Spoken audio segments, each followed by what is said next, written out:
Welcome to Merkaba Chakras, where we talk Buddhism in the fifth dimension.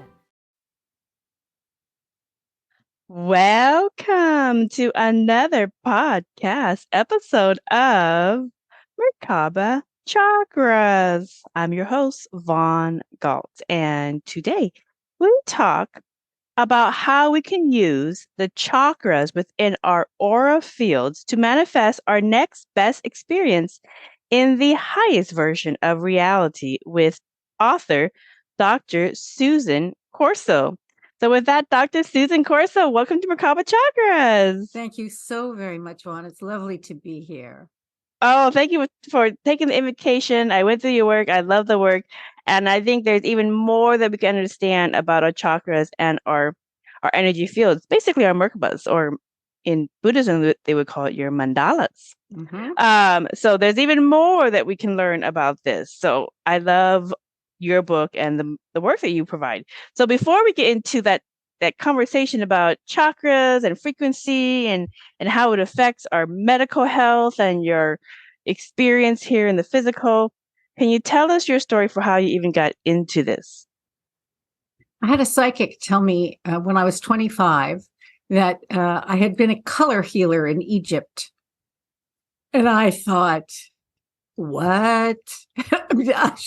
Okay. What's a color healer? Really? So a friend of mine took me out for dinner that night, and I was telling her about this, and she said, well, let's go to the spiritual bookstore around the corner after dinner and look for books on color healing and see if any of this, makes sense to you. So the two of us, her name was Susan as well, stood in front of this shelf of books on color healing, and three of them fell on the floor in front of my feet. Oh, it wasn't knocked over by somebody else on the other side of them? There was no one on the other side, just a wall. And I looked down at the books. I said to her, Susan, and she said, just buy the books. Just buy the books. So I start reading on the subway. We're in New York City on the way home. And about 50 pages into the first one, I said to myself, you know what? I know this. I already know this. Mm-hmm. I don't know how I know this. I don't know why I know this. But from that moment on, people started coming to me and asking me if I could help them heal. Mm-hmm. I didn't say anything to anybody. I didn't say, come and see me. I make an appointment. None of that. They just, I knew a dancer whose knees were giving her a hard time, and she asked if I could help her with her knees. And so she came, and I talked to her about her grandmother because she was angry as all get out at her grandmother. And sure enough, her knees cleared up. Mm-hmm. So thing after thing like that started happening. And I got serious about the study, and of course fell over the chakra system and went, oh my God, this is the system that powers all the other systems in the human body. Mm-hmm. And from that moment, I was hooked. So I've had a spiritual counseling practice for more than 40 years. I have done medical intuition. I've done healing, laying on of hands healing, all kinds of things. And it all comes right back down to the chakras, because I believe that the chakras are what I would call the divine spark. Mm-hmm. So that's the spark of the light force. It's a burst of white light. But the chakras are that burst of white light viewed through a prism, so that you can actually see the different energies. And I personally work with 8 major chakras, the 7 that are internal from the base of the spine to the top of the head, and then an 8th chakra, which the rabbis discovered in the 1870s in front of the thymus gland. Mm-hmm. Actually, the color of it is the color that you're wearing, which is so cool. Oh, really? Yeah, the 8th chakra, it's the color of compassion. Mm-hmm. And it's meant to be essentially God's love or Christ love or Buddha love, as opposed Christ consciousness. As opposed to personal love. Right. So that's where you can love everybody you disagree with. That's where you can love terrorists. That's where you can love the bad guys, right? Is in this impersonal love chakra. So those are the 8 that I work with. and they set people free. Okay, so I have a couple questions about that because I'd like to understand your process for kind of how you got into this work, the different experiences you have, because other people who listen to the podcast may be having similar experiences, and so they don't hear a lot of this information. So to be able to relate it to somebody else in the world that has progressed a little further along their spiritual awakening and kind of soul work is helpful. So so first for the eighth chakra, um I have read before and looked at other modalities that typically you'll find the chakras match the number of planets in your solar system. So we have technically 13 planets if you include Pluto. So 13 chakras. But it doesn't mean that for everybody, all the chakras or more, I've even heard more, it doesn't mean that all the chakras are activated in a specific person, just like when they do brain studies and they found that in some people, they are able to reach 5 or 6 dimensions of reality in their brain. Some people can reach up to 11 dimensions in their brain. And that's basically the being able to perceive higher dimensions in your brain, which is how we're measuring that. Just basically means you're able to perceive more of reality, more of a higher, denser reality. So if you're third dimensional minded and it shows up in your physiology, your physical brain only registers up to third dimensions of reality, that's what you're going to get. You're not going to get the higher ones. You're not going to communicate with angels, ascended beings. You're not going to communicate with ETs from different dimensions and different planets, touring this area. You're not going to have any of those other extraordinary experiences because you haven't got to that level of consciousness. So that's what we know in medical science. I'll put that link in the show description. But I bring that information, the scientific information, up because that's what we're all here to do. We're all here to continue to evolve and raise our frequency so that we can perceive higher dimensions of reality and have a much more explosive, beautiful experience in the physical, along with connecting with all these other beings. So, so you only stop at 8. Is that just because 8 is where your benchmark is for the energy work and healing that you're here to do? No. Okay. 8 is because they are the major ones. The major ones. In fact, there are people who say that there is a chakra at every joint. So now if you look at a human hand, right? 1, 2, 3 in one little finger. Right. So you're ending up with, the standard Buddhist 108 chakras in all the joints. So different people have different chakras for different reasons. So for example, if somebody has terrible sciatica, which would be a hip pain, a lower hip pain, an internal hip pain, there's going to be a chakra near that hip that is different than, say, mine, because I don't have sciatica. Right? There's going to be an aggregation of energy there. So it's arguable that where you have pain, you have a blocked chakra. It doesn't have to be physical pain either. It can be emotional pain. It can be psychological pain. It can be spiritual pain. But it doesn't really matter. So I believe that those 8 major ones are the accesses to all the rest. Okay. And if you're going to start and you want to make what I would call meta change, which is when you make a small change in one of the major chakras, you change everything in your life because of it at one time. Right? So just for example, the first chakra realm in which it mostly manifests is health, because it's about survival. Do you have water, air, clothing, food, shelter, heat, cooling, those basic things? So we experience that in the realm of health or safety. Okay. But health. Okay. So you're a 4-fold being by your nature, body in order of density, body, heart, mind, spirit. So you have to do health on 4 levels. Is your body healthy? Is your heart healthy? Is your mind healthy? Is your spirit healthy? Oh, wait a minute. It suddenly gets complicated. So when you decide that you are going to accept the integrity that health itself is on a spiritual level, it's going to change your mind, your heart, and your body like that. Right. The human body, they have proven in science will regenerate, and your teeth regenerates every cycle. Your taste buds supposedly regenerates every 14 days. You get a brand new set of taste buds. Your skin, your hair, everything regenerates depending on whatever cycle it is on. So if you change like you say, battery, if you change the battery or the energy field that you're feeding into the battery, then it's going to change the physical outcome of the battery. So your body is the battery.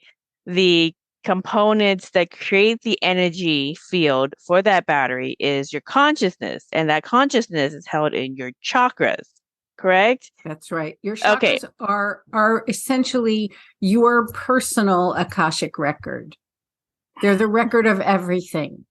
They remember. So essentially, I would say in a Western model that the chakras are the subconscious mind. You know, I ask this to people all the time. Where's your subconscious? Well, honey, you can't know where your subconscious is because it's subconscious, right? You can't be conscious of your subconscious, but it's an energetic awareness, right? How many times in your life have you ever walked into a room and known that there were people arguing? Oh yeah, it's because you can feel the energy. You can feel the energy. You can exactly. The same way you can go out into a room or some, like, let's say your grandmother that you really love that has, you know, a lot of loving compassion for everybody.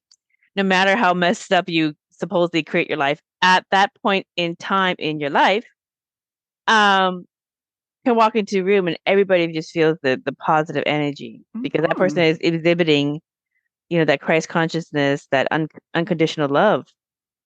You know, which parents do exhibit that unconditional love, no matter how messed up their kid is, they're still going to stick up for them and try to help them. So that's like exactly dogs, right. like dogs. Dogs is the same thing. You can beat up a dog and it'll still come crawling for you for love. It's unbelievable. Exactly. The amount of unlimited love. I think that the chakras are the key to unraveling every bit of human resistance there is. And that is what raises vibration. So you can go to 4th, 5th, 6th, 22nd dimensions when you're no longer in resistance to what is. But at least in the West, and that's really all I can speak to because I wasn't raised in the Eastern traditions or rules, but in the West, resistance is the name of the game. You learn how to fight. You got to fight. You got to be tough. You got to put your shoulder to the grindstone. And I say, actually, no, none of that works. Or it works for a time, but it also exhausts you, makes you sick, wipes you out, makes you unavailable for anything yummy like relationships, unconditional love, because you're so busy pushing. I go, whoa, wait, no, stop. That kind of pushing is not what we're here to do. It's just not. And that's a shocking idea for a lot of people. No, we are here to flow and we are here to live from the inside out. And resistance comes from living from the outside in. Right.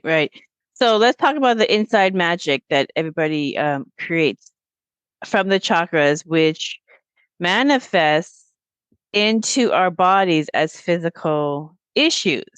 So how does your physical pain, like your client that had the knee issue, how does the physical pain an indicator of a repressed, unresolved issue, either in this lifetime or a past lifetime that you've carried forth in this incarnation, since you chose to reincarnate into the physical once more? Can you explain how that connection Well, yes and no. I can and I can't, because there's really not, and this is one of the loveliest things about chakras, there's really not a theoretical answer. Okay. So if I walked into the grand ballroom of the Waldorf Astoria Hotel in New York. Great salad. In that ballroom, there were 200 people who had knees that hurt. Mm-hmm. All right. Every single one of those people would have a different reason that their knee hurt. True. So I might say to someone, okay, your knee hurts. Does it hurt when you're sitting down and not standing on it? Does it hurt only when you're standing on it? Do you have to move to make it hurt? Do you have to move in a special way to make it hurt? Does the pain have a color? Does the pain have a temperature? Mm-hmm. Does the pain have a voice? Can it say anything to you? If your knees could talk to you, what do you think they would say? Right?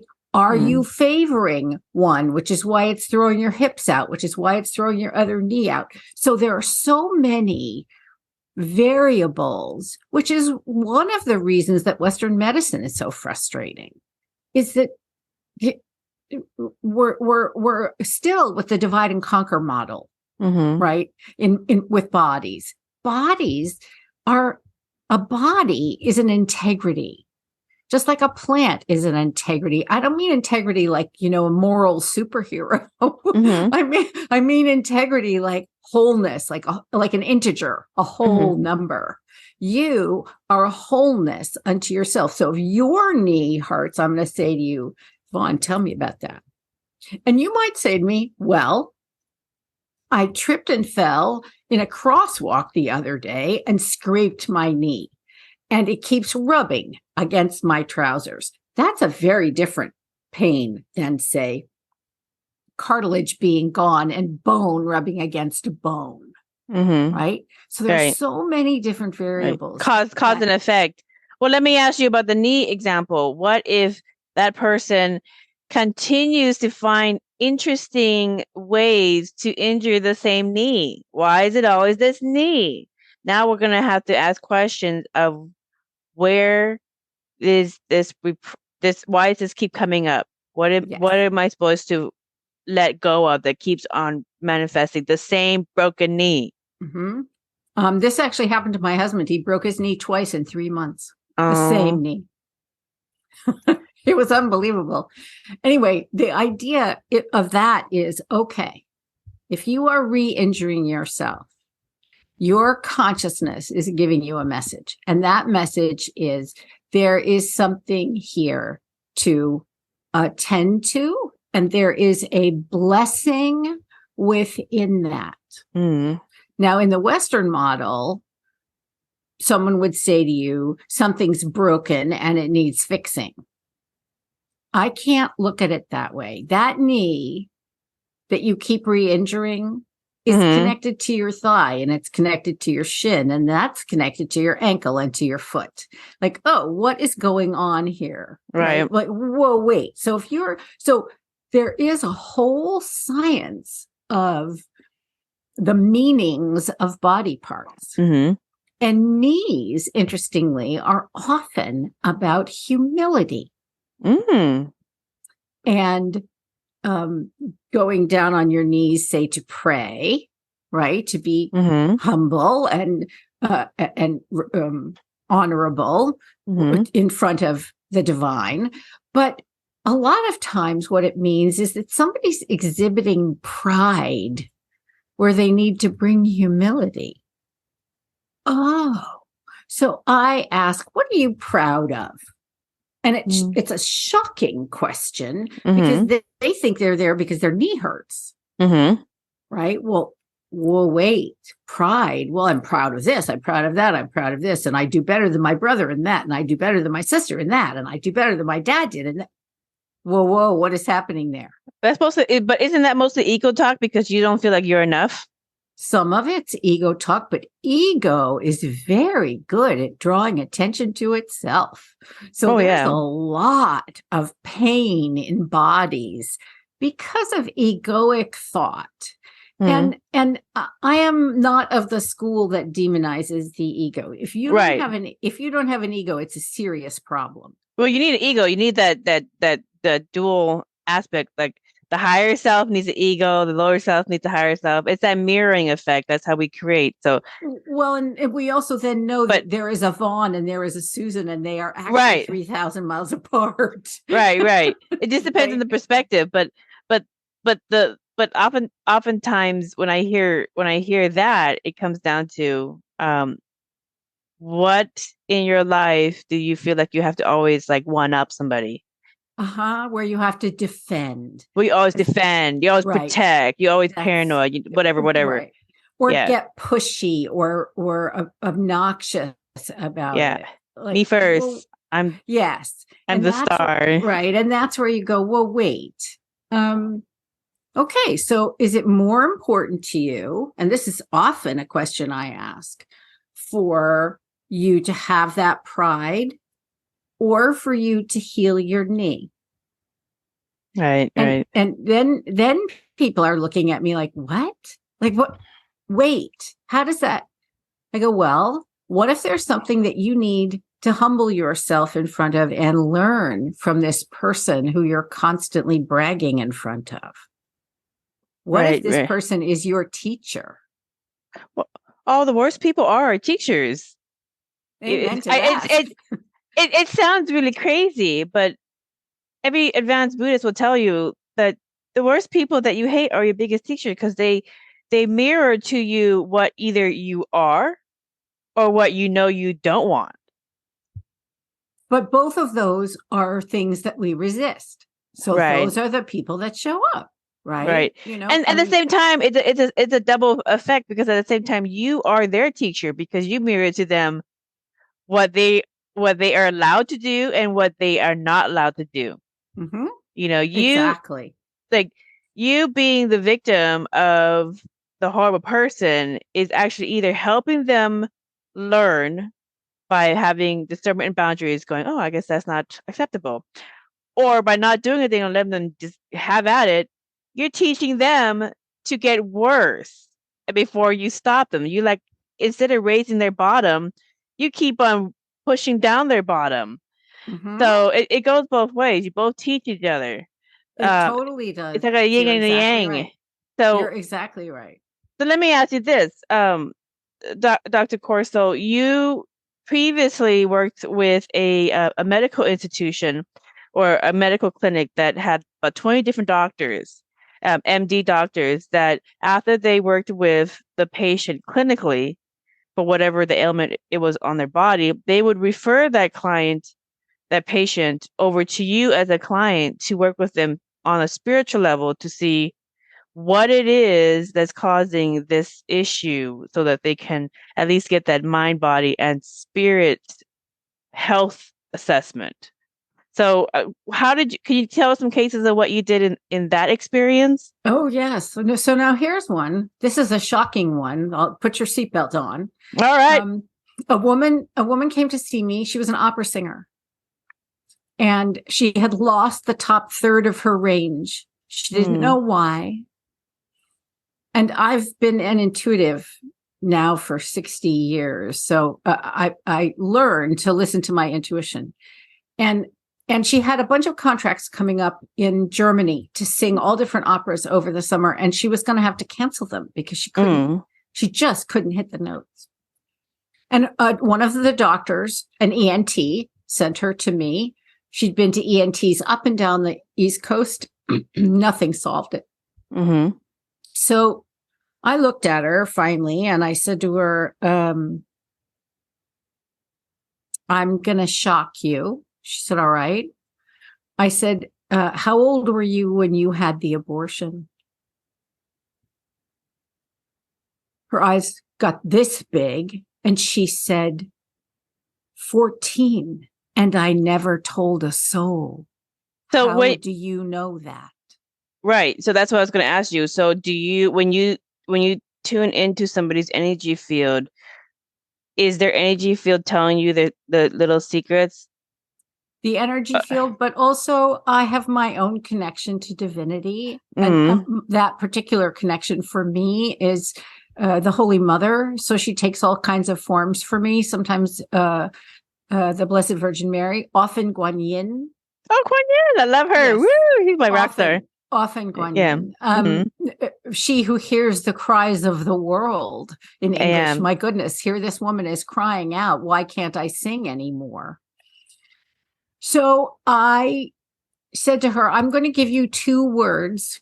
I want you to say them to yourself as often as you can for the next 10 days. And in 10 days, you'll be able to sing.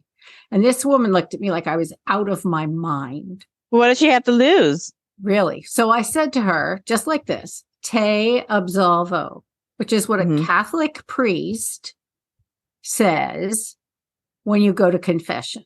Now, she didn't tell me she was raised Catholic, but she was. But the problem wasn't that she was raised Catholic and not a Catholic now. When she was 14 and she had the abortion, she was in Catholic school. Of course, she used her Catholic beliefs. And I'm not bashing Catholics. I'm just saying that's how this woman interpreted it. In 10 days, she could sing again. And she went to Europe and sang all her parts. And it was fine. Right. So there are odd things like that. A lot of times the doctors would send me their patients who had, I call them the causeless diseases, fibromyalgia, chemical sensitivities, Lyme disease, lupus, like all the systemic ones that they really don't know how to solve it. Right. They don't even really know what causes it. I mean, even Lyme disease, which is caused by being bitten by a tick. They don't really know what Lyme disease is, except a guy named Lyme figured out that it was connected to ticks and deers. Right. But solving Lyme, curing Lyme. So what was happening was these functional medicine doctors were getting people better a little. But they knew that people could get much better. So you're just talking about ticks. I'm sitting going, I feel like I have a tick. I'm a little empathic, so sometimes it's absolutely. So they would send me the ones that were only getting sort of better. They sent me people with MS, for example. Nobody knows what causes MS. What makes the sheaths on your nerves suddenly peel off. Like electrical wires, the plastic and the edge of an electrical wire doesn't suddenly peel off unless something happens, right? There's a problem. How do you fix MS? Well, why does the person need MS? What is the blessing at the core of the MS? What is there to be learned from the MS? And when the spirit of that person, when the heart of that person, when the mind of that person, essentially when the chakra system of that person opens to receive the blessing, a lot of times the symptoms abate. I had one woman who had MS and she was a healer herself and she could not figure it out. So somebody sent her to me. And 6 weeks, she came to see me. She was in a wheelchair. 6 weeks later, she was playing doubles tennis. Clearly, no longer in a wheelchair. What happened? Well, somebody held her so that she could heal it. And she was willing to do the dimensional work. And sometimes it's a 3-dimensional problem, right? Sometimes you're eating oranges and you have an allergy to them and you didn't know it. And it has thrown everything kaflooey. You know, my grandfather was in his late 30s and he had a heart attack and his doctor said to him, you have to stay away from salt. Well, he stayed so far away from salt that by the time he was 60, he was close to dead. And they said to him, when was the last time you put salt on anything? My grandfather said, I don't know, 35 years ago. And they said, nah, salt on your cereal for the next couple of weeks. You'll be fine. He just had stripped sodium out of his system, right? So sometimes it's as simple as a little bit. Yeah. Right. But other times there's psychological, there's emotional, there's mental, there's simply belief systems or ideas right? Mm-hmm. That, oh, well, women can't be as strong as men might be a Western idea, right? Well, says who? Mm. Says who? But in what? But the question with something like that, because there's layers. In what aspect of what do you mean by stronger? Are you talking physical stronger? Are you talking emotionally stronger? Are you talking, willpower stronger? What aspect? Because everybody's working on something in their specific life, and when you're coming to create or manifest your physical reality, you have to give the universe some specifics. That's exactly right. They'll give you the wrong answer. Right. You'll get emotional strength and you didn't need it. Yeah, right. No, what it is anybody's symptomology can show up on any one of those 4 levels: body, heart, mind, spirit.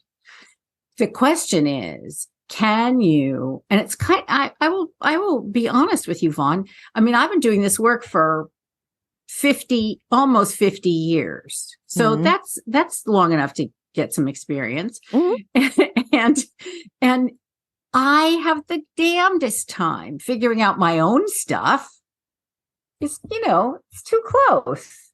I'm like trying to figure it now. If I ask my husband what he thinks about something, he could just break it open like that for me, because he's far enough away that he can observe what I've been doing, right? That's what a lot of times, that's why I say to people, if they're going to do chakra work, find a partner.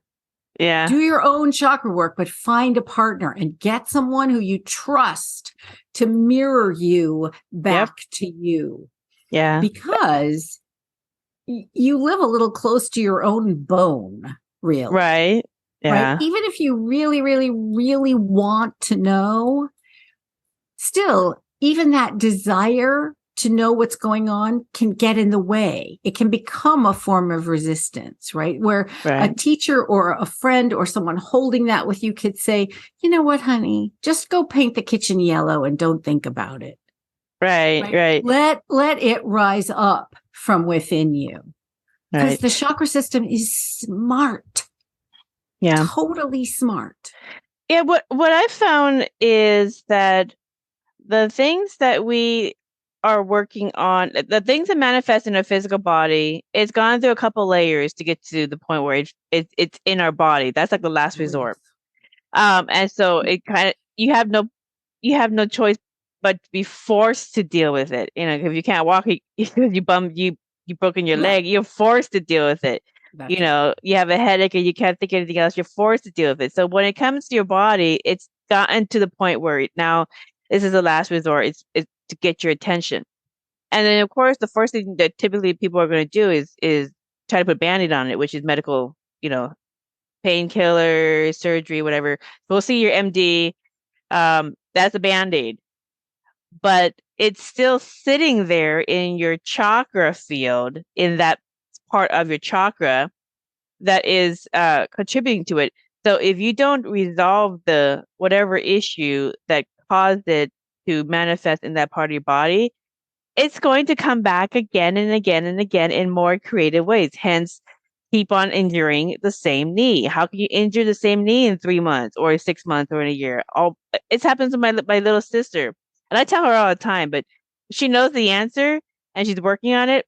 And at least she knows, but she always has issues with her foot and her ankle. And whether she tripped, she sprained it, whether she fell on a branch on that same one. I mean, there's so many different ways that she's hurt herself, took it into a car accident. And for some reason, is it, Vaughn? Which foot? It's the right foot. Right. So she's having trouble standing up, probably, to a man. Yeah. But not just that, because not just that is also what I always told her is the reason why you're always having issues with that is you're having issues with transportation, moving forward in life, making decisions, being clear about yourself, not just with men, because you haven't found the one quite yet, but until you have peace with yourself and you have a full understanding of yourself, until you're ready to date yourself, then the right person will manifest forward to you. But right now, Exactly. you're getting exactly what you are, which is a mess. So you keep getting a mess. So that's just that. But the same thing goes with other aspects of your life. It's the same consistent message of you not being able to move forward. It's a lack of being able to move forward because you don't have clarity. You don't have um a model or some kind of benchmarks that, well, I'm going to work towards this. I'm going to work this. You don't have a plan set for yourself. You don't have a. You don't need to have the full details, but a basic idea. Well, and it sounds like what she's doing is actually pushing herself to go faster than she's ready to go. Right. Which is how she injures herself. Right. Exactly. She used to get herself into these jobs that she's totally not qualified for, and then she would quit within 6 months because she doesn't know how to do it. But eventually she learned to reframe what she wanted and then put herself into a best fit scenario. She would date different people, and it would be great full of facade, but then as soon as they started dating her for a little bit, she would just break up with them or self-sabotage because she couldn't keep up the act.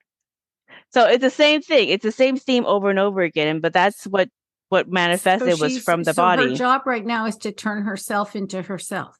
Right. Is to learn her body, her heart, her mind, and her spirit. Exactly. And I get clients who, a lot of them is women who have throat issues, throat chakra issues. Many of them have some kind of throat medical ailment, but oftentimes it's just they don't know. The spiritual side is that they don't know how to vocalize or communicate what they want to in their life in different areas, whether it's just relationships, whether it's money, whether it's jobs, whatever. And the second aspect of that also is that they don't know exactly what they want either. So even if you can communicate to others what you want, you need to know what you want to communicate. And if you don't have a clear idea on what you want to communicate, which is also part of third chakra, intuitive insight, Sixth chakra, yes. Oh, sixth chakra, the intuitive insight. So that helps as well because that's all tied together. But that's a common one as well that I've noticed is not moving forward and also having communication issues, which shows up in throat chakra as well. A lot of times that manifests in thyroid. That's exactly it. Many of the female clients have thyroid issues. Right, exactly. And in their life, they don't know how to assess how they got to this point, what factors contributed to this point in their life, why they see and create life the way they do. And so it just bottles up into a throat issue. So there's a lot of self-analysis when it comes to chakra work because it's required. It's absolutely required. Like, for example, if someone came to me with thyroid issues like that, I would never, ever have them work with their fifth chakra. I would have them work with their sixth chakra and their fourth chakra. Because that fifth chakra needs support from underneath it, from the love that's underneath it, and support from the intuition that's above it. Right. And when intuition and love meet, it's easy to communicate what you want to communicate. Right. So where, like, if you were working in an emergency room and somebody came in with a gunshot wound, you wouldn't poke the gunshot wound. Right. You don't poke the chakra where you're having trouble. You work. And this is the other thing that I teach all the time is it doesn't matter that you have a third chakra and it's a yolk yellow. What matters is that your third chakra is talking to your fourth chakra and to your second chakra. So it's a system. It's like if I played a middle C for you and said to you, Vaughn, this is music. Eventually it's saying to me, no, it isn't. It's a note. Right? No, the music is about the relationships between all the notes and the order in which you play them. The same thing is true of the chakras. That's why when I wrote these workbooks that I wrote so that people would learn how to work with their own chakras. And it takes you past, present, and future into chakra work. So what you learned about what happens in this chakra originally, how it's playing out now, and how you want it to play out, which is so cool. But the point is, you can start anywhere. You don't have to start with the first chakra. If you've got a third chakra issue in your solar plexus, a lot of times women have trouble in their solar plexus because they don't have a sense of power. I can't make a difference, right? And I mean, welcome to patriarchy in the West. That's not complicated. That's just the way that is. But okay, then start with your second chakra.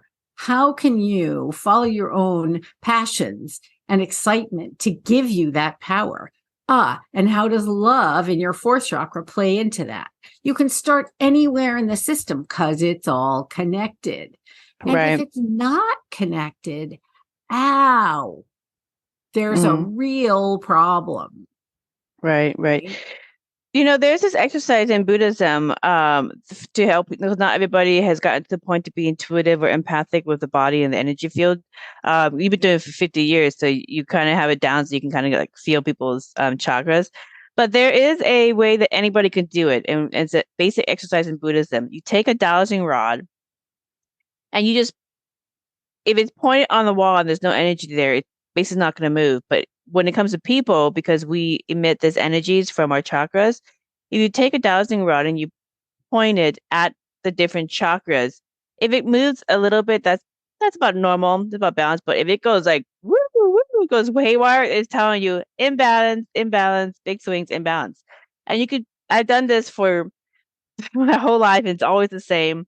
Before anybody opens their mouth about what's going on with them, you just do the dowsing rod exercise, where you just go down the line and make notes of which chakras are going out of control that the dowsing rod is picking up.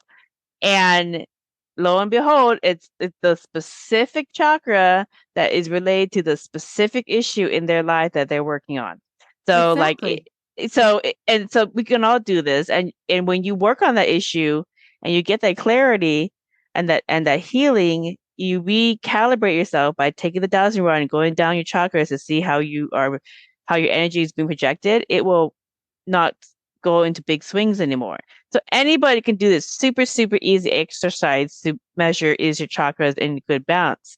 And I've done this with people where, let's say that their throat chakra is going crazy on the dowsing rod, and I would say, well, you obviously have issues communication. What's going on? They're like, oh, I'm having issues talking to my mom and blah blah blah blah, my husband and whatever. It's like, okay, then you almost play a little bit like a psychologist, almost like, okay, what is you trying to communicate? And then you break it down, and once they see how to address it, how to communicate it, and how to work with it in the most peaceful and loving way, you recalibrate, and that chakra is not swinging like crazy on the dowsing rod.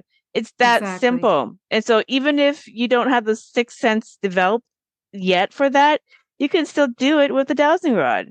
It's super easy. We walk around with our problems in our chakras. I think that's true. It works with a pendulum as well. The other thing is, people have asked me for years and years about auras. Can I see auras? Yes. And it took me until I was 26 to figure out how to turn them off. Because, I lived in New York City for many years. So can you imagine walking down a sidewalk in New York City and having not only all those people, but all their auras too? Oh, it's a mess. It was a nightmare. It was a total nightmare. So for 26, I finally turned them off and thought, you know what? I'm not looking at anybody's aura unless someone asks me to from now on, right? And how did you turn them off? Well,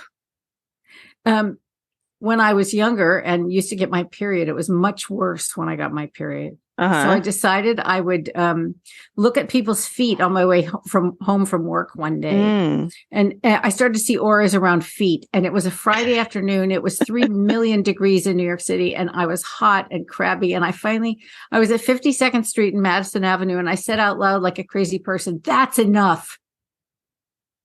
And they went away. And I went, "Wait, what? What?" Anyway, I got home. I took a shower. I poured myself a Pepsi. I said, "Okay, mother, Holy Mother, what is going on here? And she said, oh, it was like Glinda. You could go home anytime you wanted. You had the shoes, right? You could have turned them off anytime you wanted. You just never asked. Yeah. I was like, oh my God. Okay. But here's the thing about that. When someone asks me to diagnose their chakras, I don't look at their aura. I imagine, now this is going to make you laugh, but I imagine almost like a gingerbread person in my head. It's not like this perfect, human body, Grey's Anatomy drawing, right? It's a gingerbread person. I go, okay, where are things stuck? Where are they over vibrating? Where are they under vibrating? And I just get an intuitive sense of it that way. A lot of people, when they're talking about energy and stuff, seem to think that they need to see it with their physical eyes. I know somebody, I have an apprentice who smells chakras. Oh, okay. If that's how you relate, cool, good enough, right? What does a different chakra smell like?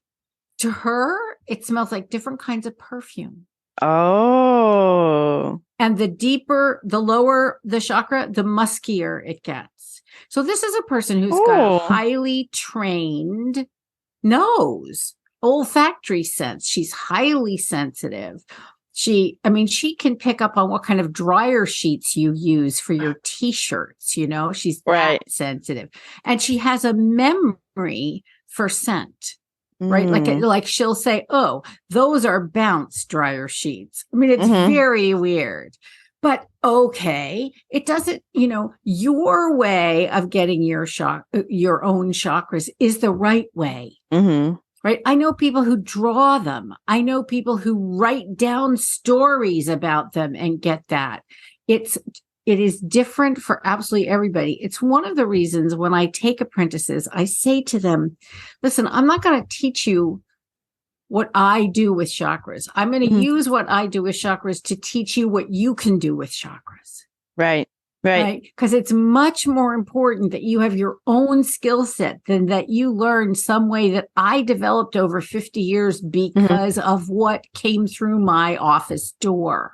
Right. Who knows maybe that woman is going to go into the perfume business and make $1 million. I have no idea, but she's totally into smelling chakras. All right. Whatever works.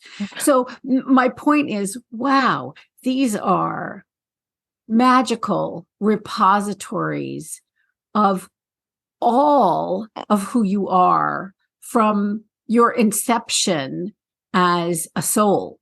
So, wow, how amazing. The thing that is so hard to take these days is that very few people know about them. Yeah. Right. Yeah. Certainly in the West, that's not knowledge that most people have. You think about this, doctors go to medical school and they study 11 systems. Well, anyone who knows anything about numerology or mystical numbers knows that 11 is not a mystical number. It's an angel number. It's an angel number. 12 is a mystical number, right? The 12 tribes of Israel, 12, houses of the zodiac, all that stuff, right? 12 chakras. The 12th system is the chakra system. Right. Only doctors don't know about energy. Right. Because you know why? Because there are no insurance codes for chakras. Right. There aren't. Which is why it's so empowering. I know I wrote the workbooks, but you don't need them. What you need is the ability to slow down and pay attention to you from the inside out. Right. Because your chakras are communicating with you all the time. All the time. I have the same blessing. My husband is a really good mirror for me. So when when something's not right or something slow or whatever the deal is, I always ask him to get his insight. And then I ask him, he's so used to it now. Like if I am having some kind of right ear issue and keep on scratching it or whatever, and I'll ask him, what do you think that is? I mean, what am I not listening to? It's like, well, you really didn't listen to your little sister when she told you that. Da, da, da, da, da. I'm like, okay, I'm gonna work on being, because I've heard the same complaints for like 30, 40 years. So I'm like, okay, Right. I'll work on being a little bit more understanding about the same issue, but I'll work on being a little more understanding, because I understand everybody has a different level of consciousness, and they're learning at the pace that works for them. So her pace is a little slower, so I'll be a Well, little bit and more patient. feet are literally mystically about understanding, Yeah, yeah. right? No, They stand under you. right. Well, let me ask you this. So people understand. Okay, great. I understand, Dr. Corso, that if I'm having a physical problem, obviously go to the doctor, do the best I can with modern medicine. But then also, I also need to address it on a spiritual level, so it doesn't keep coming back and repeating in my life over again, because I don't want the same ailment that's expensive and a pain in the butt. So now they're going through and figuring out which chakra is out of balance. I've done this. So let's say they use a dowsing rod, or they are already intuitive and they don't know which one it is. Then they have to diagnose it, and then work through it so that they can understand the life lesson that is manifesting in that unbalanced chakra, so that it doesn't repeat into physical ailments for the same area in their body. So So now I don't call those lessons anymore. I call them blessings. It's a new blessings, I like word. that. Right. It's blessings. And it's because we make in the West anyway, we make lessons punitive. Mm. You didn't, right. You could have, right. No, that's not what this is. What is the gift in the midst of, it's literally the Tao. It's the yin yang right there, right? What is the gift in the midst of the darkness? What is the gift in the midst of the light? Well, the darkness is in the light, and the light is in the darkness. We live on a planet that's based on polarity. We have to work within polarity. So, Yeah. okay, yes, you handle the physical symptom, and then you ask the questions. And in order, heart, mind, and spirit. Okay, so heart is like water, mind is like air, and spirit is like fire. Body is earth. Right. So that's the 4 major elements right there. So you've handled earth. And this is what you said, it takes a while for it to get to your body. So it takes a while for your body to heal. But you can make your body heal faster by finding out what you're feeling about it, what you're thinking about it, and what you know about it. Right? What do I think? What do I feel about this? What do I think about this? What do I know? And you live those questions while you're taking your antibiotics or using the cream or going to physical therapy or whatever the thing is the medical thing is that you're doing. You will make the medical thing go faster. Right. It's just like the painting that you have behind you that you got. You want to tell a story really quick, because I realize the reason why that painting is so relevant to your life work, because you have all the chakra colors there, and that's your eyes, and it's about getting clarity in your life through your chakras. Exactly. It's a perfect right. analogy for the painting. So tell That's people who's curious, how did you get this painting, and why did you pick it? I didn't. I had for 2 years, clients of mine said to me, "There's a painting of your eyes in Cambridge." This was in Massachusetts. And so one day I was on the street where the gallery was, not aware of it at all, and almost rammed the car in front of me because there was the painting. I pulled into a parking lot across the street, walked to the gallery, and I said to the guy, "That's my painting." He said, "Oh, well, are you going to?" He just happened to be at the right. He just happened to just be at the right gallery. It was perfect. It was perfect. Right. There's no happenstance to no, indeed. happen to drive by there. I brought them home. And talk about messages, right? Talk about blessings. He came that afternoon and hung it in my house. And would you believe my spouse at the time said, "I hate it." And that was the moment I knew my marriage was over. Oh. in a good way. Okay. That was when I began to heal. That this person could not see what was so obvious, that I had to have this, right? Well, it turned out that the artist was a young woman who just graduated from school, and she was a bioethicist. She's studying the legalities of cloning and all that stuff. She was 21. That's very relevant at this time. Well, indeed. And it was the first painting she ever sold. So I love the idea of supporting young artists. But people say things to me about it all the time because they really are my eyes. Yeah, they really are. I know. It's wild. I love that. Okay, so let's do some practical exercises. And just really quick, I had two questions that came up to mind that I wanted to ask. So the opera singer that you worked with, when she addressed the unresolved issues, unresolved emotions that she had about the abortion that she did when she was 14, at the moment that she actually did that healing, that insight work, at that time, did she send that energy healing to that 14-year-old girl who's currently going through that abortion experience? No. Can you explain how this works? Yeah. Yes, because I mean, you can do it that way, but what you do is it's not what happened to the 14-year-old that's causing the problem, right? It's what she's done with it now, 40 years later, right? Oh, okay. Right. So I said to her, just te absolvo means I forgive you. Right. I said, every time you go to the bathroom, go look in the mirror and you say te absolvo. Look in your own eyes and say te absolvo, and understand that you are forgiving all of yous from 14 to now. Right. The 14-year-old, the 15-year-old, the 15-and-a-half-year-old, the 17-year-old, the 22-year-old, because all of those people, all of those ages of herself, all had their different opinions related to what she'd done, right? And it culminated in this throat thing, right? But when what she was essentially doing was punishing herself for going against God's will, right? One of the things I said to her before I let her out of my office that day was, how do you know that you didn't do a great service for a soul and a great service for God?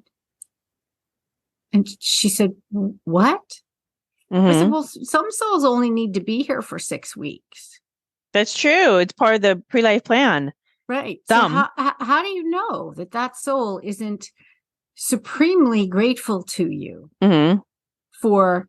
And it turned out that deeper and deeper and deeper was guilt that her mother had handed her about not getting married at 20 or at 18 when she graduated from high school, because she wanted this opera career. Right. And it was her mother's belief system projected onto her that she didn't know how to throw off. So it wasn't necessarily the abortion, because no, it was all the things that she had thought about it since then. Okay, so when you peel the spiritual layers of the blessing in that experience, it wasn't necessarily, in her specific case, it wasn't the abortion, because the soul of that baby may have pre-planned just a short time, and she was the vessel in which they could have that experience, and then she could have the experience of having the abortion. But the abortion was a symbol of this greater issue with her mother and the perception about not meeting up to the female expectation that her mother had for her about not getting married sooner and having babies and throwing off all of the projection of the Catholic Church on her. Right. Right. I mean, take the dogma of the Catholic Church and try and peel that off somebody, bless you, who's 14. Right. Like, wow, you don't have the mental capacity at 14 to parse that out intellectually yet. You probably get all the brain cells you need to figure that out by the time you're about 30. Right. So wait a minute, right? But often I find that what people think is, in psychology, they call it the presenting problem, right? Oh, I'm angry at so-and-so. And it turns out that the person isn't angry at so-and-so at all, but they're really angry at their, second grade teacher who wouldn't let them draw the way they wanted to, or whatever it was, who shamed them on the playground. But point being, it doesn't matter what the catalyst is for healing. What matters is the core of it. And sometimes you get to know what the core of it is and you need to know. And other times you just don't. Right. I had a teacher in seminary who used to say that her best prayer was, and I love this because it rhymes, heal what needs to be healed and reveal what needs to be revealed. Mm-hmm. I don't need to know all the nitty gritty stories of the things that happened to get me here. Right. I need to change where I am right now. Right. Right. Which is why I chose Latin words for that woman, because those are the words that would have undone it then if she'd confessed to a priest. Oh, that was really good. Who was real, right? If a priest was real. But in those days, now mind you, we're talking in the 1960s, those priests would have shamed her and made her wrong and punished her and talked about it and told her parents, which is why she never told anybody. So she never got to confess. So what I did once I confessed it for her was I gave her the confession words that absolve her. Yeah. She just needed the talk tracks. She needed to understand what caused the problem and the talk tracks to resolve it. Exactly. And that's awesome. Now, does karma play any part in the healing? I mean, like if somebody had some karma that they have unresolved karma about what they did in a past life that may come forward in a current life between them and somebody else. Let's say they are having the physical ailment and working on this to heal themselves spiritually after they've already worked on it physically with their MD. Does karma stop some healing if they're meant to have that pain? I mean, how does it play into it? Okay, so I believe that karma does play into it, but I never stop at karma as an explanation. I think people in the West, healers in the West in particular, first of all, misunderstand karma extraordinarily. but in addition, it becomes sort of a shopping bag problem solver. And that isn't what karma is. Karma in itself, the law of karma is so specific. I mean, the best example I ever heard someone explain about karma was she knew someone who was a very, very serious drug dealer, dealt like high-end heroin and, Colombian jets and things like that. I mean, it was a big deal. Sure. And she said to me, what better way to resolve the karma of prosperity?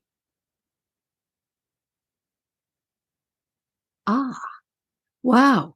Like here, this person has beaucoup bucks, came from nothing, and he's learning how to have money, but he's learning the dark side of having money, not the healing side of having money. Well, you got to learn all the sides of the lessons because here we live in a polarized world, right? In a world based on polarity. So yes, karma can play into it, but I don't think karma is ever unchangeable.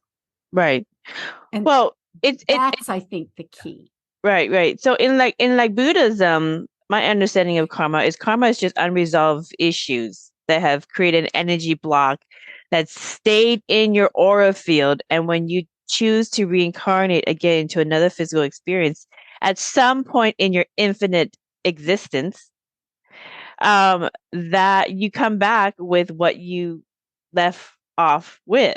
So if you left off with a unresolved issue that may have caused pain and suffering, that lesson or blessing, depending on how you want to see it, is going to stay in your energy field, and it's going to come right into the new body that you incarnate in with, because that energy field hasn't been resolved. So it's Well, just an and usually you choose that, I believe. right. You choose, okay, I'm bringing this one with me. I need to figure out how to be okay despite this. Yeah. I'm going to resolve this time. Yeah. I'm gonna work on this. I'm gonna overcome it, and I'm gonna turn it into positive. So much about karma. So let's do a little bit of exercise so people can understand a little bit more about how our life blessings show up in our chakras. So I'm gonna give you the chakra, and I'll give you a little bit of the Buddhism understanding. Mm-hmm. And it's very high level Buddhism understanding. There's more to it. And then if you can provide us a little bit more insight as well, so that we can work on that in our own lives. So let's start with the red root chakra. So in Buddhism, it signifies an imbalance, safety issues, relationship issues with family, second guessing yourself. You know, in Eastern energy medicine, it is a symbol of needing to free oneself from family and cultural ties that bind them from moving forward or growing in their independence. So it's really kind of survival. Am I going to make it enough? Am I pretty enough? Am I smart enough? Am I going to, come through for everybody? Those kind of survival questions. What is your insight from that? For the root chakra. Well, first of all the things you said, I completely agree with. But I actually think that the first chakra is about the birth of the physical body. Mm-hmm. And the first chakra covers the ages of 0 to 7. And in the biological ages of 0 to 7. So plus in utero. So what happens is you, for the first 7 years of your life, you're like learning how this place where you live works. Oh, well, I have 2 arms, and one can go forward and one can go back, and one can go up and one can get, you learn the mechanics. That's the first chakra. Right. And when you are born into a family or a clan or a race or a type that insists that you conform, there is a fundamental choice in that place. And that fundamental choice is, do I wish to belong to this, or do I not? And that's like a T in the road decision, right? I need this belonging. Oh no, I don't. I'm going another way. Yeah. That's really good. That's good framework for the root chakra. Okay, the next chakra is your orange sacral chakra. So it basically blocks of creativity. So creativity can be sexual experiences, can be creative problem solving, can be creative just in like art, just being creative in how you see things and do things. So you kind of have a block in creativity. What do you want to say about the spleen sacral chakra? Well, the second chakra is completely different than that. So that's interesting. Yes, creativity is there, but creativity in a regeneration way. That's where your sexual organs are identified. Right. Well, people with addictive habits of abusing drugs and alcohol, drama, arguments, various forms of addictions, they often have an imbalance in their sacral chakra. I mean, is there some kind of link to that? No, not in my experience of it. My experience of it is that addiction is different in the cause of it and where it lives in the chakra system is different in every single person. But for me, the second chakra is what is okay. I feel, I have emotions, and it's actually the emotional barometer that tells you how you are.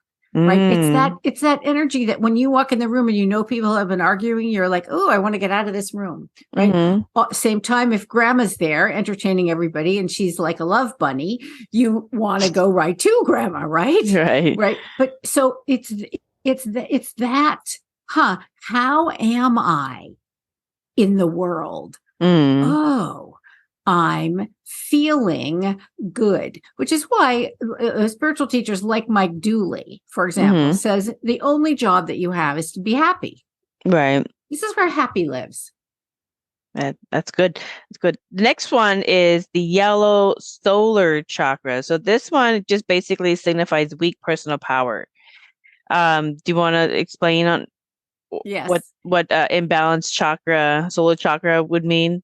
Well, the third chakra is, yes, it's about personal power.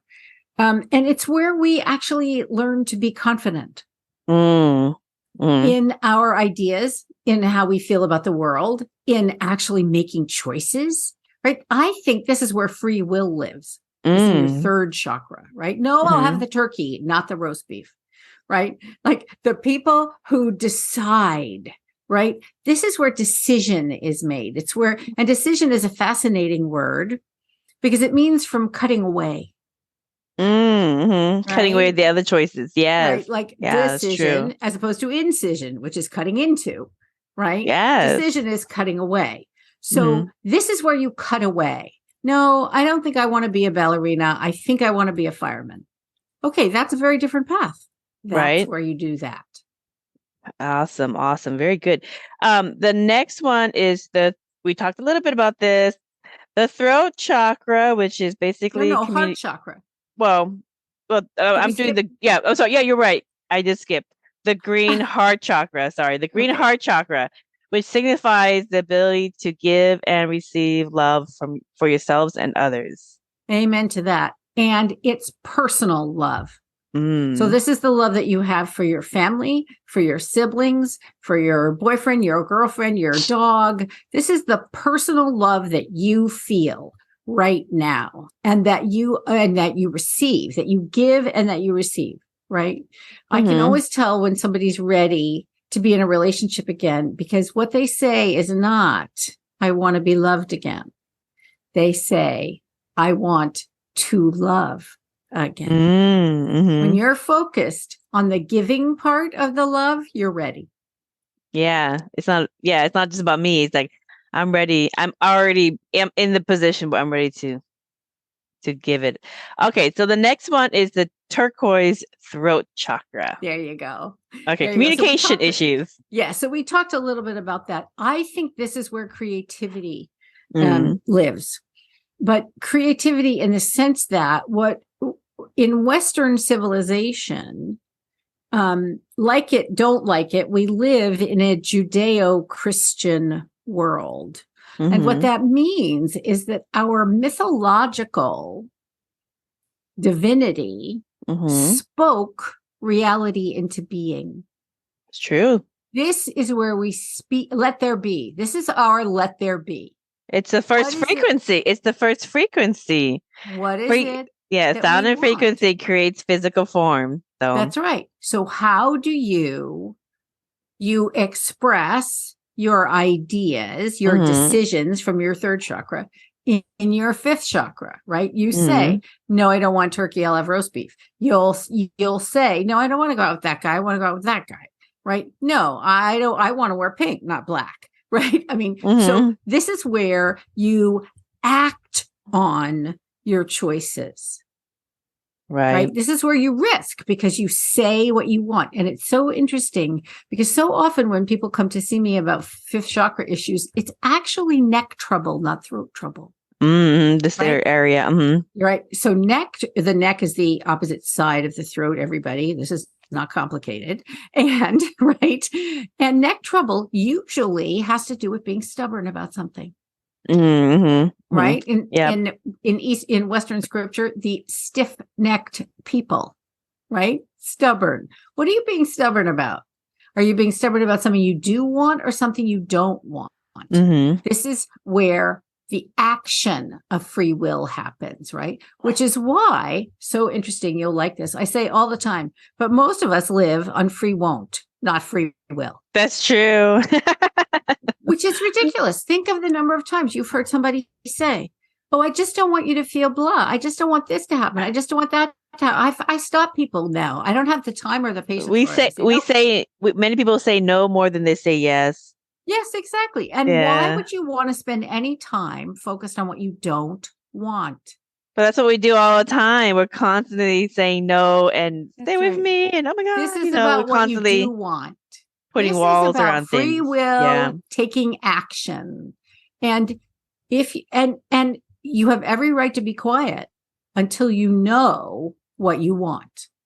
Yeah. And then when you know, you have to speak it. Yeah, communication, throat and communication issues is also a matter of understanding what is it you want and getting clarity and then communicating it. So there's a process that one's a very essential.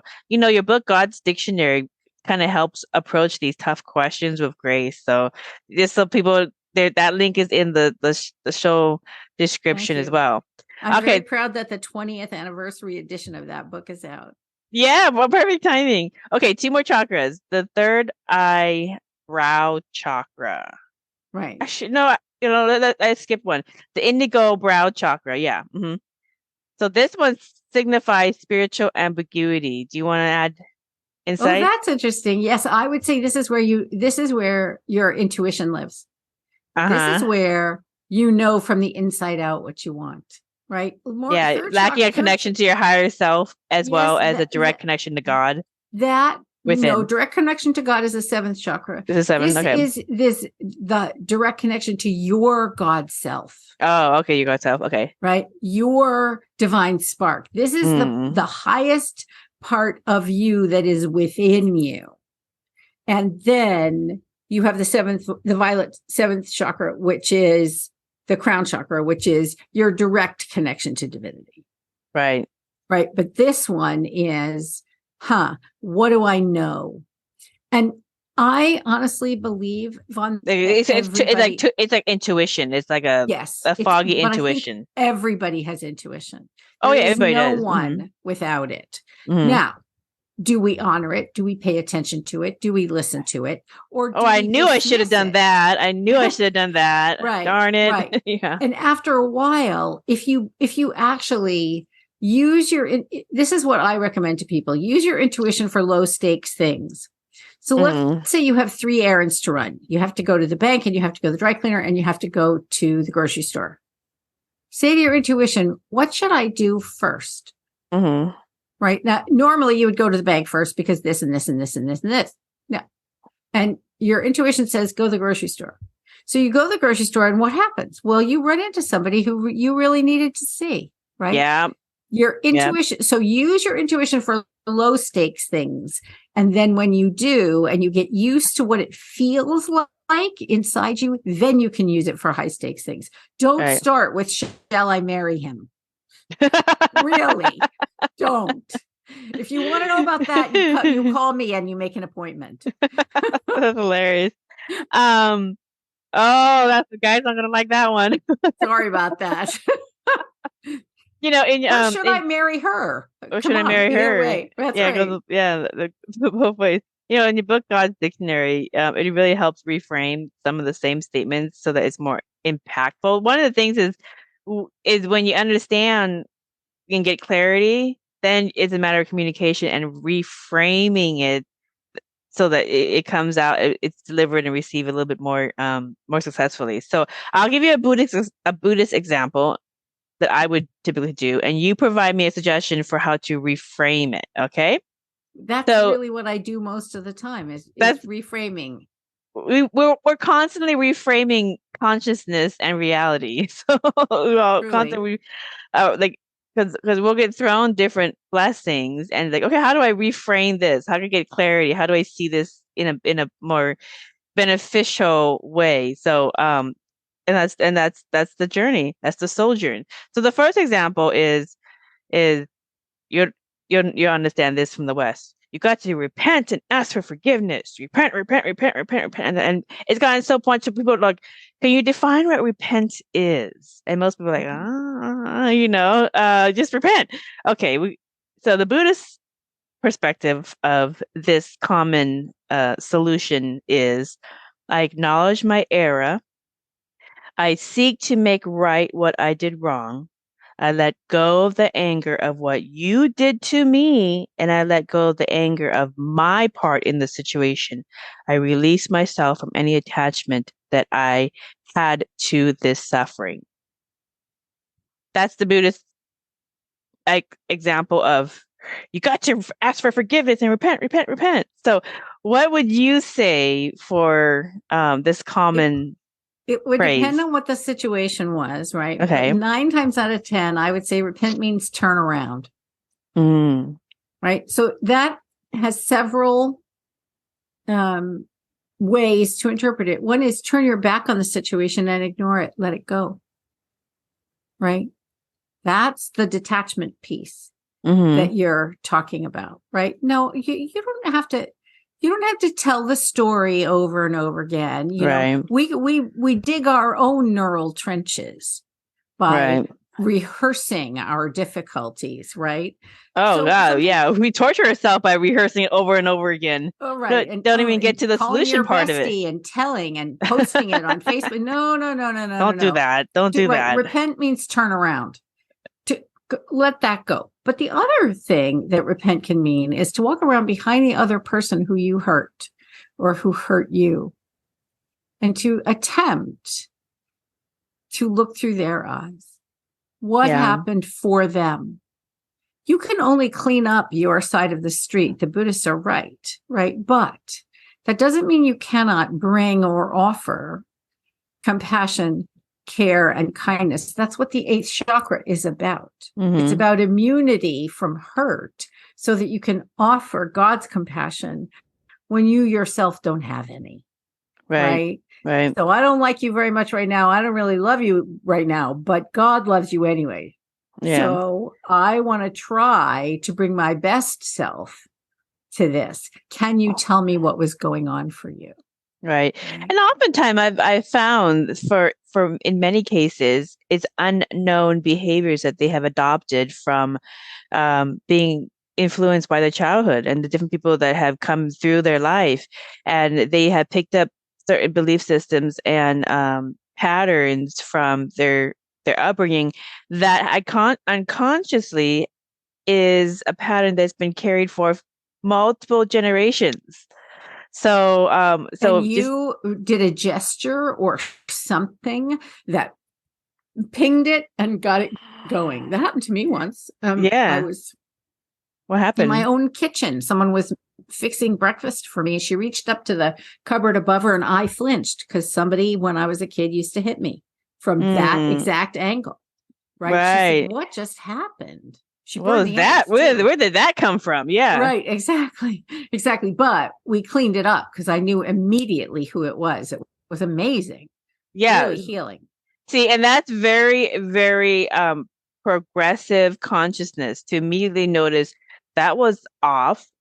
Let me do an internal reflection. Let me go through the suitcase. Where did this come from? Let me look at it. Let me address it. Let me heal the wound. And now it's not, it was gone. She did it 2 weeks later and I had no trouble at all.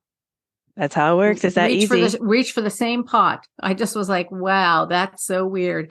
But so easy. You don't know what's going to trigger you, right? Exactly. That's why we have a subconscious mind. It keeps all that stuff. Right. Okay. So here's another example. The common phrase, I love you. Some people they're like, okay, but they don't really, some people need more. So what I would typically say, and from the Buddhist perspective, if somebody needs more, because usually if somebody needs more than I love you or love you, there's a little bit more nurturing that they need because they're lacking something in the background. They need a little bit more love because there was a little lack somewhere. So if you come across somebody like that, then you say, I love you. You've always been enough from the moment you were born and conceived into existence. Anything you do forward is a gift. And for that That's person, beautiful.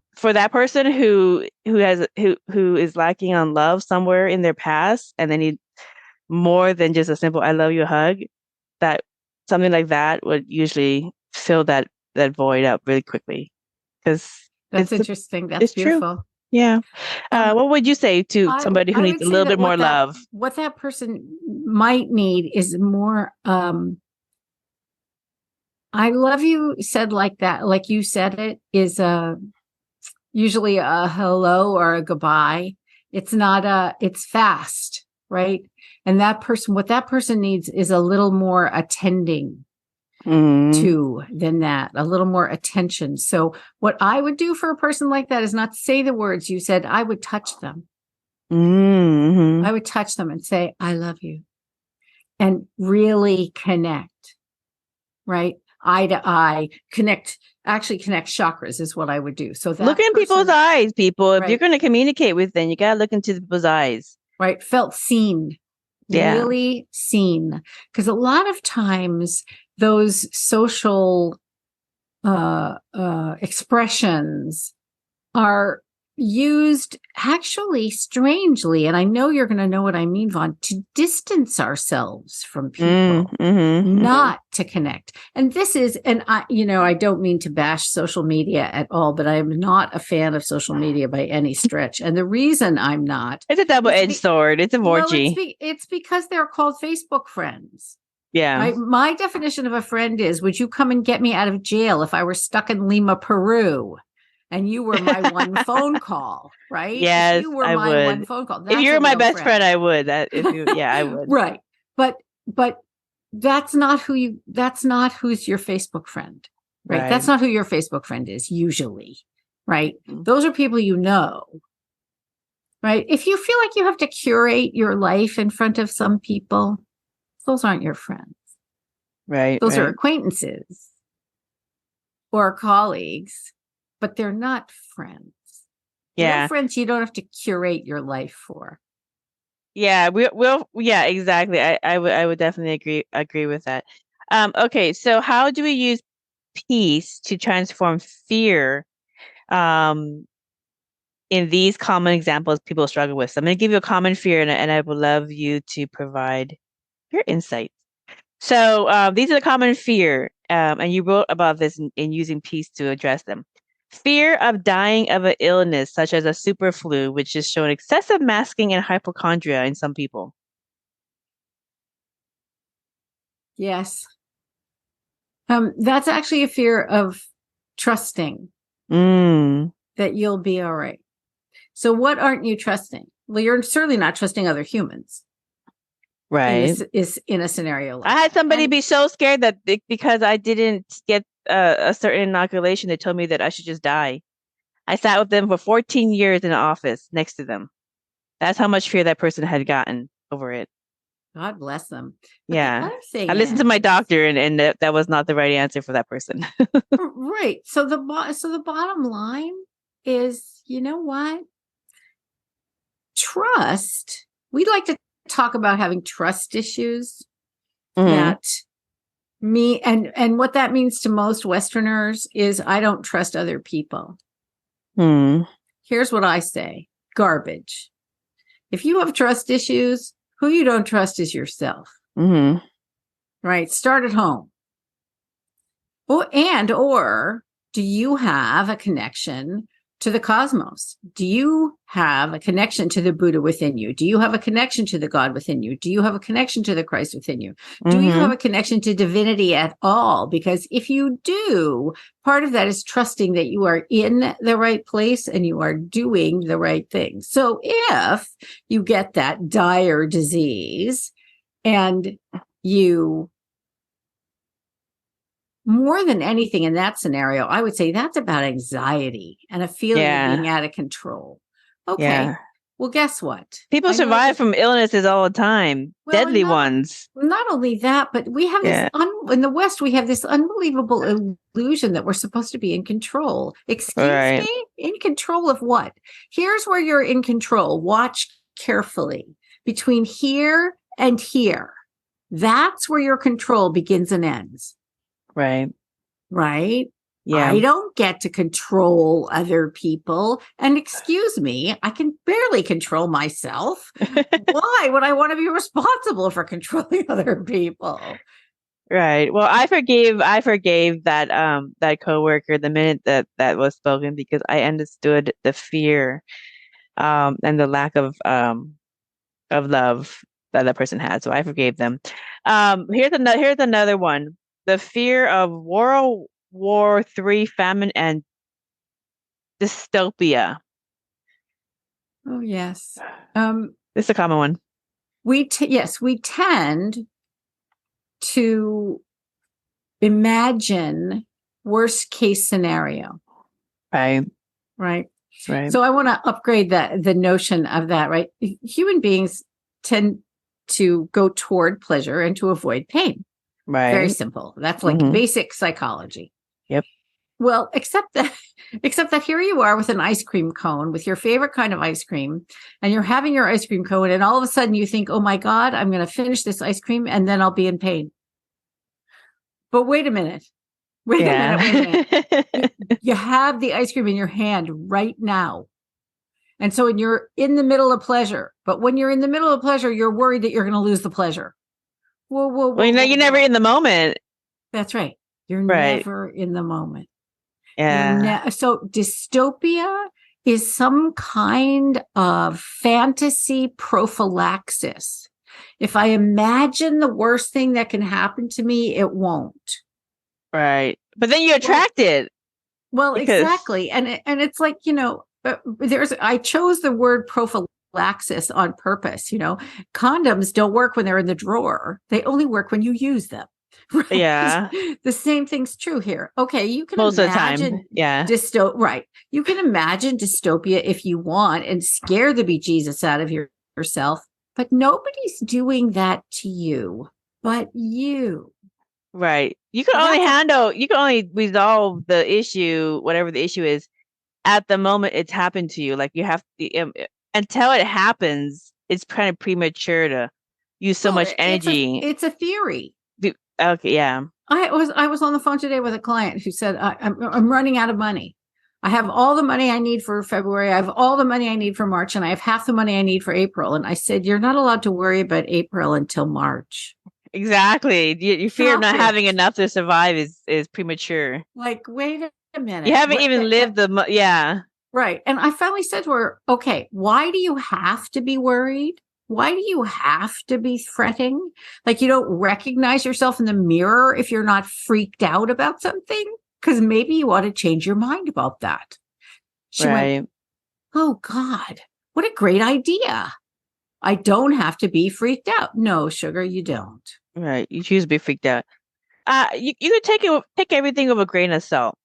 And look at your past history. Typically, if you look at your past history of all the crises that you've lived through, once you lived through it, you actually came out on the other side pretty well. So whatever crises is going to happen, you're going to come out of the other side pretty well. So give yourself some credit. And you're going to deal with it when you have to deal with it. Yeah, when it actually manifests. Yeah. Right. Because maybe it doesn't manifest at all. Exactly. See, my mother was one of those people who liked to worry in the name of prevention. Like if I worry about this, it won't happen. Well, I was probably about 7 when I figured out that she was so good at worrying that I didn't really want to learn how to do it. So she was a good mirror for you. She was a good I never did. teacher. I just was like, nah. I mean, and all kinds of not so yummy stuff has happened to me. Right. But okay, you deal with what you deal with when you deal with it. And until, I wrote a play once called I Would Never. And one of the characters in it says, you don't know what you would never until never is now and you're doing it. Right. And you got to remind yourself, well, wait, the sun came up this morning. I saw a beautiful rainbow. The dog was glad to see me.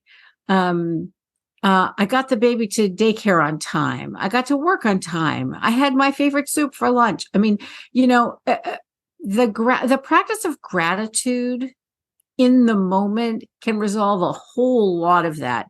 And I don't care if you have to start with, and you're not doing it alone. Everybody's doing it too. So your little finger, and then your ring finger, and then all your toes. I mean, you have usually you have like 20 things to be thankful for already. Mm-hmm. Right? Did your car start this morning?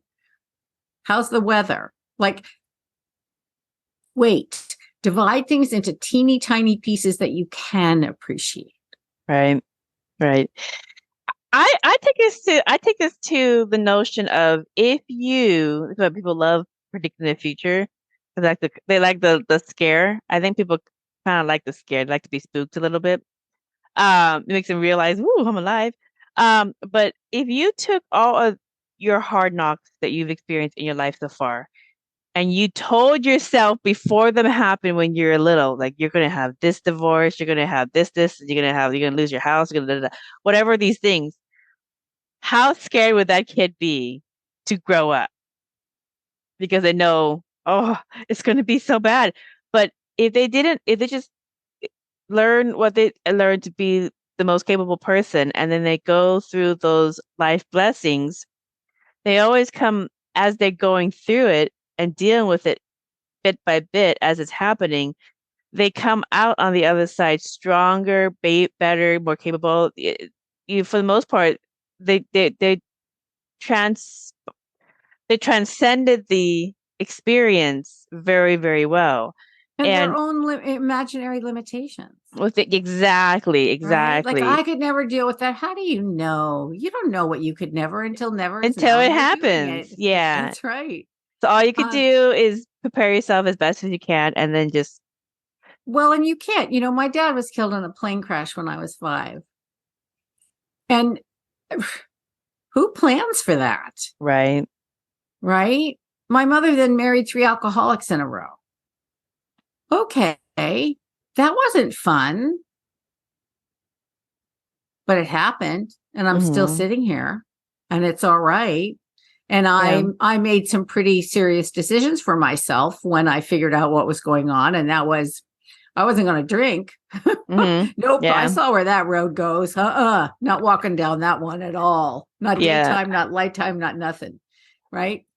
So those are some good teachers for you, because you were able to see what you didn't want and choose what you wanted. And sometimes knowing what you don't want is absolutely necessary. But don't move in. Don't buy a house in what you don't want. Buy the house in what you do want. Exactly. Miss Dr. Corso, do you have a gift you like to offer listeners? Oh, yes. Oh my gosh, I'm so glad you remembered. Yes. And it's I want to tell you, this is a real gift. Namely, you don't have to give me your email address. There's no bait and switch, right? Go to chakras.susancorso.com, which I'm sure Vaughn will put in the show notes, chakras.susancorso.com. And there you will find something that I created called the Less Mores. There are 8 of them. They're binaries, and they are meant to help you start work with your chakras right now. So like this. First chakra, the first less is complain less. The second, the more is thank more. All right. So if you're working on first chakra issues, red, right? Thank more, complain less. Look around. Are you complaining? Is someone in your life complaining? What are they complaining about? What's going on? Okay. Does that person need some appreciation? Does that person need to be thanked? Do you need to go look in the bathroom mirror and thank yourself because nobody's thanking you, right? It's an immediate practice of chakra work. And yes, another screen will come up that allows you to put your email address in if you want to stay in touch with me and learn more about my work. But you don't have to, right? Chakras.susancorso.com. And it's so much fun to work with chakras because they're so effective. Right, right. Well, if somebody wanted to, obviously they can go to the website and get the book to immerse themselves in some of this knowledge. But if they wanted to take it further and take a course and learn more, where do they start with you? All right. So I have a website called iampersand.org. It's iampersand.org. It's based on the notion that, ampersand is that symbol on your computer over a 7, and it means and. Right. And the reason is because I have said for years and years and years that the most important word in every language is and, because we hurt ourselves over and over by using the word or. Right. It's not either I can be happy or Vaughn can be happy. It's Vaughn and Susan can be happy. Right. But only if I'm willing to include her in that, or she's willing to include me. Right. That's why ampersand. But there is a page there called Chakra World that has all my chakra offerings. So some of that is apprenticeship. Some of it is working through the workbooks.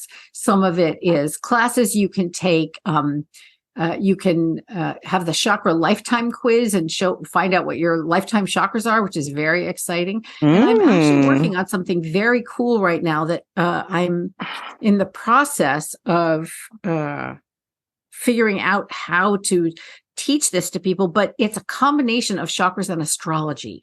That's very exciting. It's called chakra astrology.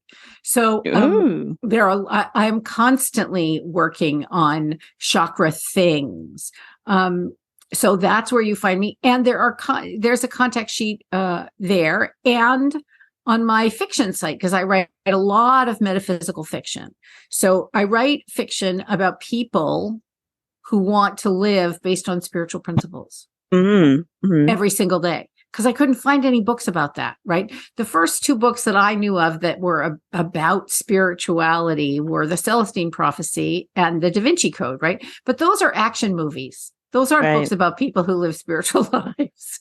Right. I wanted to write books and read books about people who live spiritual lives when someone cuts them off on the highway, or when you run into the meanest girl from high school, like the everyday spiritual life. Right. How do you traffic in meaning, which is really what spiritual practice is? What is the meaning of this, whatever it is? Right. Well, everything is spiritual, because everything is a projection of your spirit. Right. So that's all that can be found on SusanCorso.com. So it's a lot of fun, all the work I do.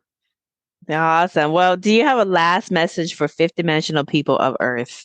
Yes. Your imagination is your salvation. Love it. I love it. If you can't imagine yourself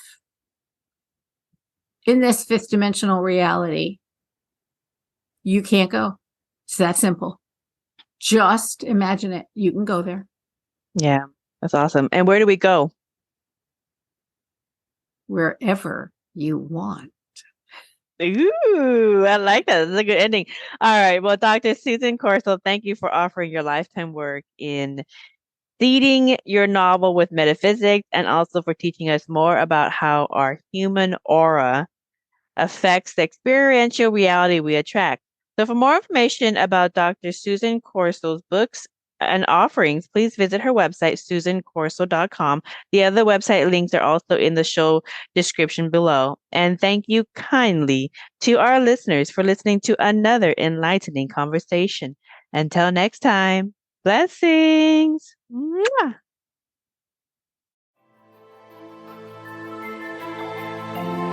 We hope you enjoyed this episode of Merkaba Chakras, where we talk Buddhism in the fifth dimension. For more information about today's guest, please go to the show description. For more information about Vaughn's metaphysical work, please go to merkabachakras.com. The views expressed today are for entertainment purposes and do not necessarily reflect the views of the host or replace any medical or legal advice. Don't forget to subscribe for more interviews about the fifth dimension. Until we meet again, blessings.